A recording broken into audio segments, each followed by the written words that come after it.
विकत घेता येणार नाही म्हणून या गीताची कवी लिहितात काय गीतातून ऐका अरे आई शिवाय कोणी जगत पाहणार नाही आई आईची सेवा करी तो वाया जाणार नाही हेच जरी लागली प्रथमा आई ग बोलल्याशिवाय दुःख दूर होणार नाही असं आईची माया आहे जागत असताना जर आपल्या पायाला ठेच लागली आणि आपल्या पायाचा अंतरक्त बंगाल झाला तेव्हा पहिला शब्द आपल्या तोंडातून निघतो तो म्हणजे आई ग आई म्हटल्या त्या पायाच्या वेदना आपल्या 50% कमी होतात इतकं प्रेम इतकी माया त्या आईच्या नावामध्ये आहे म्हणून या गीताचे कवी म्हणतात सर्व काही मिळेल पण आई पुन्हा मिळणार नाही एकदा जीवनामधून गेल्याच्या नंतर सर्व काही मिळेल म्हणून म्हणायचं आहे काय सुखा धावतील सारे दुःखाला ती आई आव सुखा धावतील सगळे दुःखाला ती आई आई बिन माया तुला देत नाही आई बिन माया तुला येत नाही आई बिन माया तुला येत नाही सुखा धावतील सारे दुःखाला ती आई सुखा धावतील सारे दुःखाला ती आई आई बिन माया तुला येत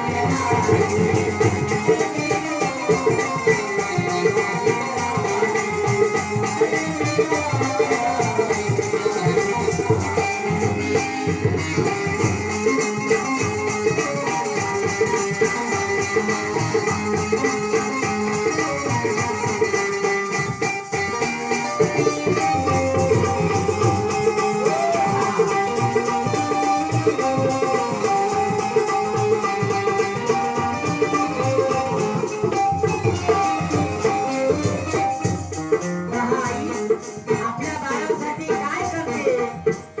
हाताचा पाय नांगरी नेत्राचा दिवा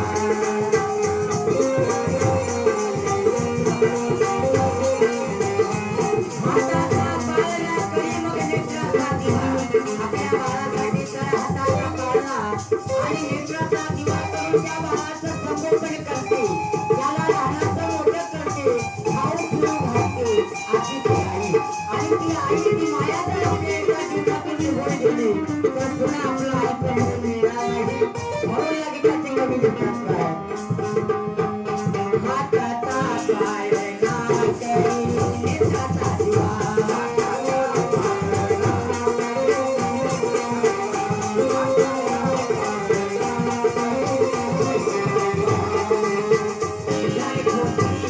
आपल्या कानोऱ्याच्या बाळा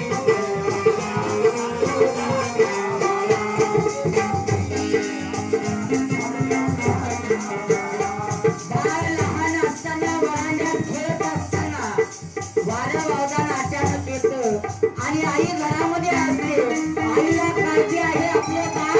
रस्त्यावर खेळत आहे आणि डोळ्यातला वारा सुटलेला आहे तेव्हा आई सर्व काही काम आपल्या हातात टाकून त्या बाळाच्या दिशेने धावते आणि त्या बाळाला आपल्या उराशी कवटाळते ती म्हणजे आई आहे आणि ती म्हणजे आईची माया आहे म्हणून म्हणायचं आहे काय हाताचा पाय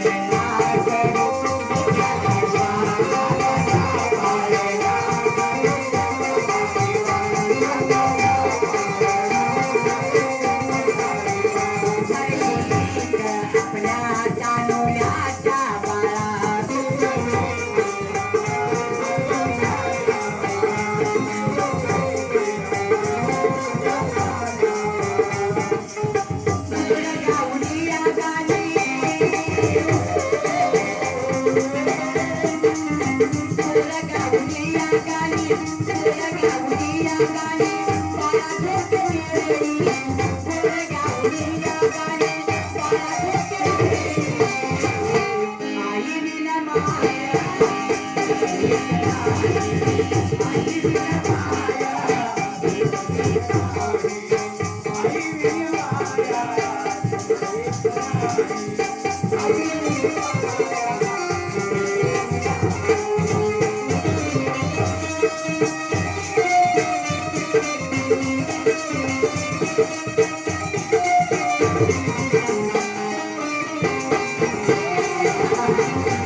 मुलं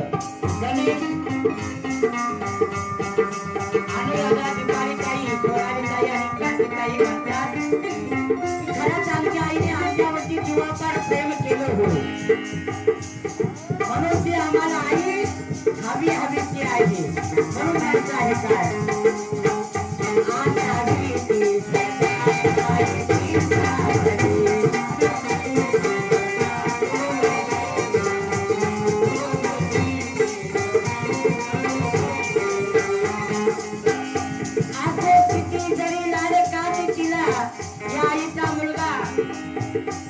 गणेशा म्हणतात की माझ्या आईने मला कधी उर्मटपणाची हाक मारलेली नाही आम्ही 5 भावंडे लहान असताना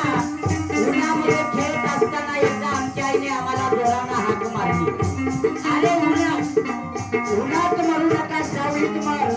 या शब्दामध्ये आईच्या मर शब्दामध्ये प्रेम दडलेलं होतं आईने आम्हाला उन्हापासून संरक्षण केलं आणि आम्हाला सावलीत आणलं अशी ती आमची आई म्हणून त्या आई आम्हाला हवी हवीची आहे म्हणून म्हणायचं आहे काय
मुलाच्या जीवासाठी आई काही पण करू शकते मुलाचं चांगलं व्हावं हेच तिचा हेतू असतो मुलगा लहानाचा मोठा झाला शाळेत कॉलेजमध्ये जाऊ लागला आणि मुलगा एका प्रियसीच्या प्रेमामध्ये पडतो तेव्हा त्या प्रियसीला मोठ्या हिमतीने कष्टाने म्हणतो की सांग तुझ्यासाठी काही पण मी करू शकतो तेव्हा ती प्रियसी त्याला म्हणते हे चंद्र तारे तुझ्या काय बापाच्या घरचे नाही तुला आणायचं असेल तर तुझ्या काहीच काहीच मला आणून दाखव तेव्हा मुलगा धावत धावत घरी जातो आणि आईला म्हणतो आई मला तुझं काळी हवं आहे तेव्हा आई मोठ्या उदार अंतकरणाची